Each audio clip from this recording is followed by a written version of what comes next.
Hello there guys and welcome. My name is MaDaC and today I am going to be talking to you about the Xbox conference that was at E3 yesterday. First of all, I'm going to go over some games. So what Microsoft decided to open up with was the new Metal Gear Solid, which is called The Phantom Pain.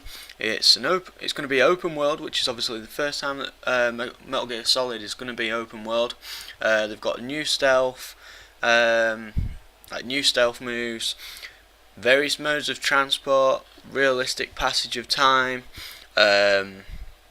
Also, there's going to be like deeper stealth actions. There's a new voice actor, which is going to be Jack Bauer. For those of you who haven't watched 24, that's Kiefer Sutherland. I can never pronounce his name, but that's who it's going to be. He's going to be the new Snake, and there's going to be plenty of others like new characters. It's looking a pretty awesome game with some pretty awesome graphics. So that's what the Xbox reveal opened with, and then they went on to talk about some new games coming to the Xbox, one of which was the World of Tanks. That's the first time it's going to be on console. It's going to be released this summer. And then there was two other games that have already been released that are also coming to Xbox, which is MaDaC, The Curse of Brotherhood, and Dark Souls 2. So look out for those. Also, and finally, they revealed Rise, the Son of Rome. For those of you who don't know anything about this game, it's going to be an Xbox One exclusive, and it's currently under development at Crytek. It is a launch title, so it should be available for you guys to pick it up this year. The graphics are looking crisp and beautiful.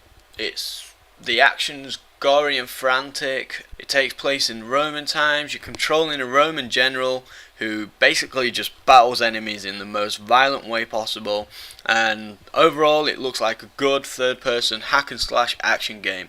Another game that got revealed is Sunset Overdrive. That's coming from Insomniac. Now, they didn't release a lot of details about this, but for those of you who don't know, Insomniac are the people who created Ratchet and Clank and the whole of the Resistance series, so that should be pretty good. I can't wait to see more details to come up about that.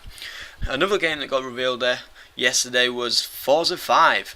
Now, I'm not a big fan of Forza 5, so I wasn't raving too much about this. Obviously, I'm a PlayStation player anyway, so I've never actually really played it. I played it at friends' houses and stuff like that, but nevertheless, they have a whole new AI system, which is mainly what they emphasize about throughout their whole presentation.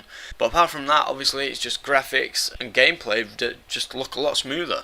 Another game that's going to be coming to the Xbox One is Minecraft, which, again, it's not really a surprise because it's been a huge success on the Xbox 360.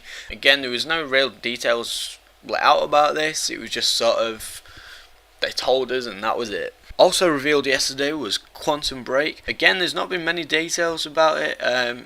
It was a bit of an interesting trailer. They had a bit of a gameplay trailer, and there was a part where he basically stopped time. So I mean, that'll be interesting to see if that comes into the game at all, and how it integrates into the game. But apart from that, we've got no real details as to what that's going to be like so far. Something else that is looking pretty interesting though was Project Spark.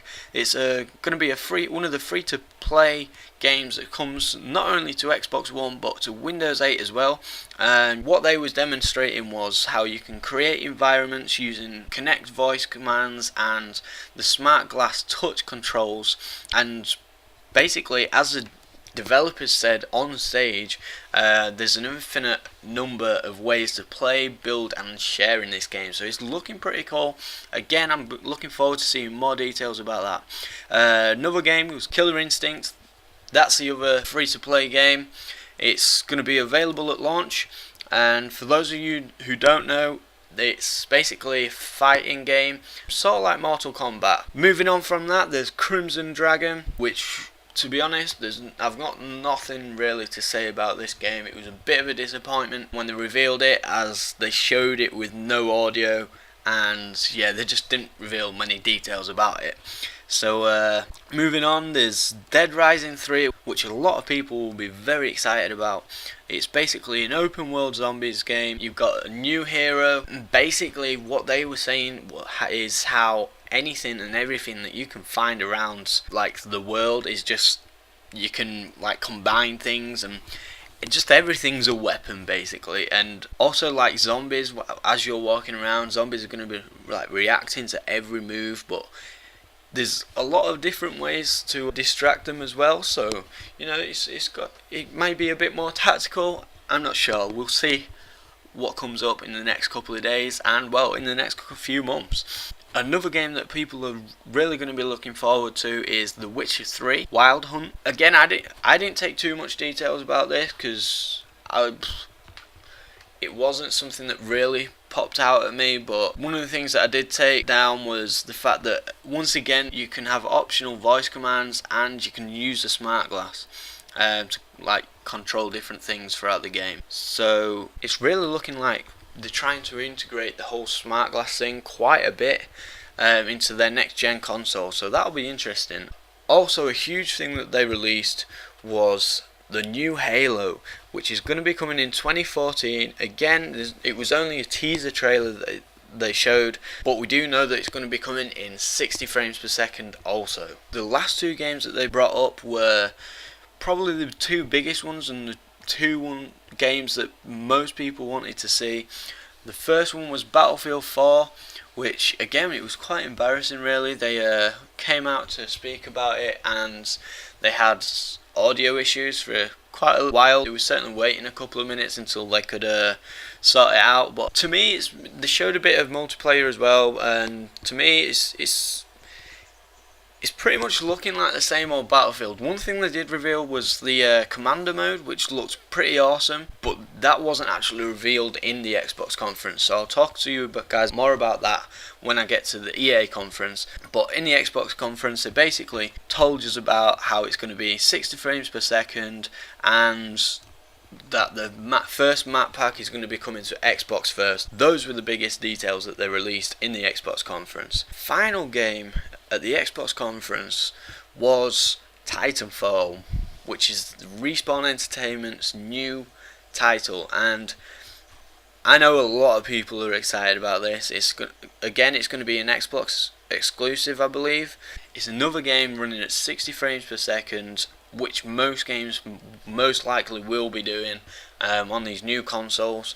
But yeah, it's looking really smooth, snappy. It's hyped to be a Call of Duty killer, although I don't think it will be. It looks like an all new, fresh looking kind of game. I think it's going to be something that people will buy alongside Call of Duty at the end of the day, and it won't be a Call of Duty killer. But it is also mainly a multiplayer game from what they were saying. So that's basically all they revealed about games, but alongside that they told us a lot of things to do with the console, and I'm not talking about like TV entertainment and all that bullshit that they kept on talking about at the reveal.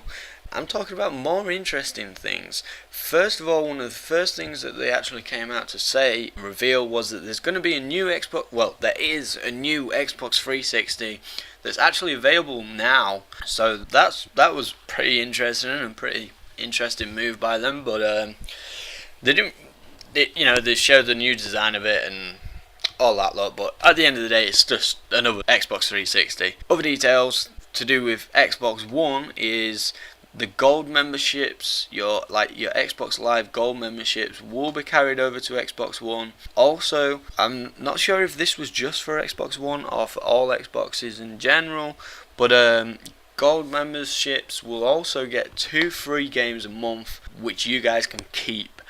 So that was, again, a pretty decent move. And also they also mentioned the fact that they will be still releasing games to the Xbox 360. Moving on to something that was going to be contesting against the PlayStation and what they came up with at their reveal a couple of months ago was the Upload Studio.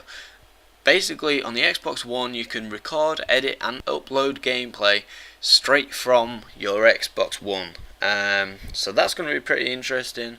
Also, a huge thing for Microsoft is that they've got a partnership with Twitch TV, so you can live stream straight from the Xbox now.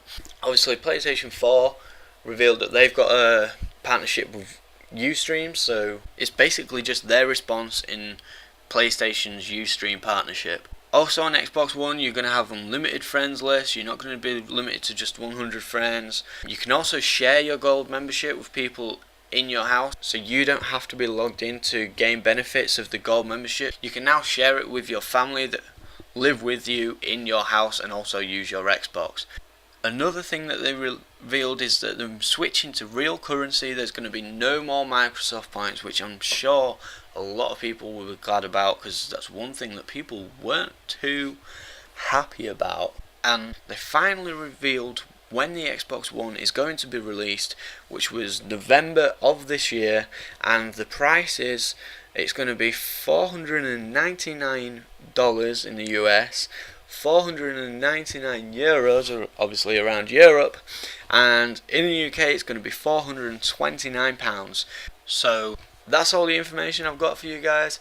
I hope you enjoyed this. If you did, then be sure to leave a like down below, and if you want to see more, then be sure to subscribe.